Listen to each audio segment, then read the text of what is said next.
In this week's episode of Mobile Suit Gundam Iron-Blooded Orphans, the crew of Tekkadan mourn the death of Biscuit. Just to let you guys know, I'm going to keep this review very brief. I have a very sore throat today. The allergies are just absolutely killing me. But it's actually kind of good because this week's episode of Iron-Blooded Orphans is very, very simple.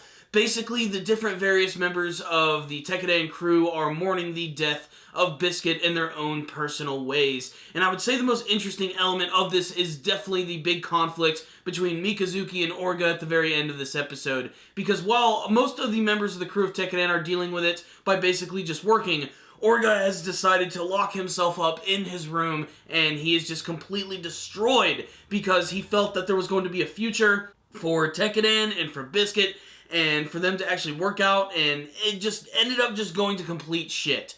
Because he was killed by Carta Issue, or at least knocked away by her mobile suit, which, let me just mention that I think it's kind of bullcrap that she actually managed to escape at the beginning of the episode. It just opened up with her being saved by two of her subordinates. Didn't Mikazuki have her pinned down to the ground, getting ready to just completely destroy her?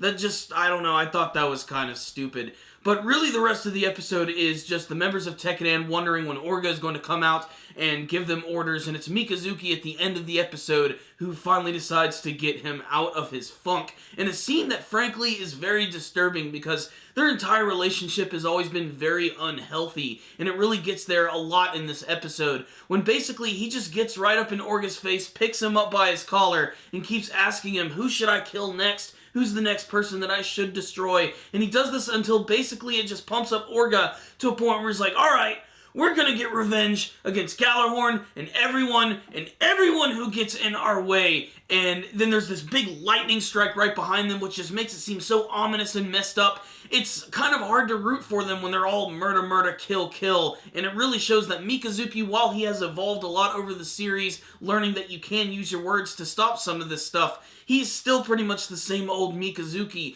because they want to go to that sacred place that was promised to them by Orga, and Orga is going to deliver, and it's going to be bloody, and there's going to be a lot of deaths.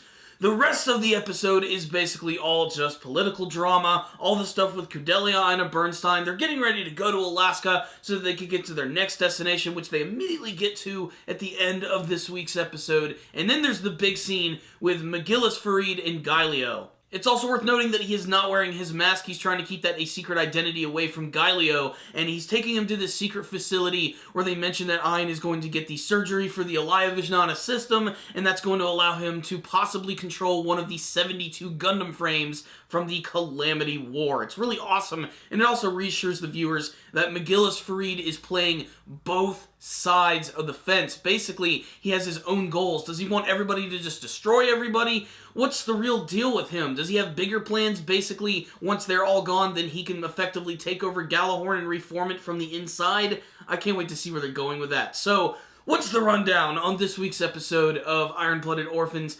Biscuit is dead.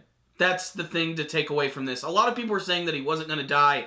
He was pretty damn dead in last week's episode. They got him in a body bag in this one. Everybody is completely upset. And it's just a really depressing episode with everyone basically just trying to be distracted so that they don't have to think about Biscuit being dead. It also lets us know that there's going to be a lot of characters, even if they're like the main cast, they can die too. I'm totally expecting characters like Eugene or Shino or, dare I say it, Akihiro Space Guts. I do not want him to get killed. All I know is it's going to get more intense from here. We have new mobile suits which are going to be showing up.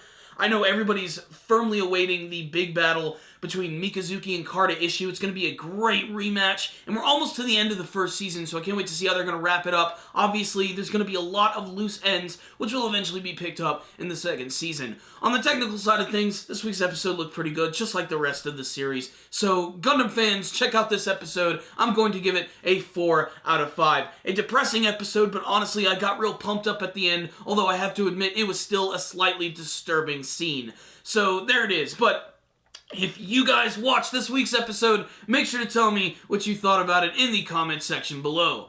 Thank you guys for watching this review. Make sure to like it, share it with your friends, and subscribe to the channel. Thank you guys again for watching, and as always, stay dandy, baby! Ugh, it's time to go get some Mucinex. And one more thing, I'm not going to be reviewing Dimension W today. My voice is just absolutely killing me. I will probably release that tomorrow. Also, stay tuned, there is going to be a Pokemon video coming. Yes, it's going to be a top 10 video. What's it all about? It's my favorite starter Pokemon. So stay tuned, that one's going to pop up in the next couple of days.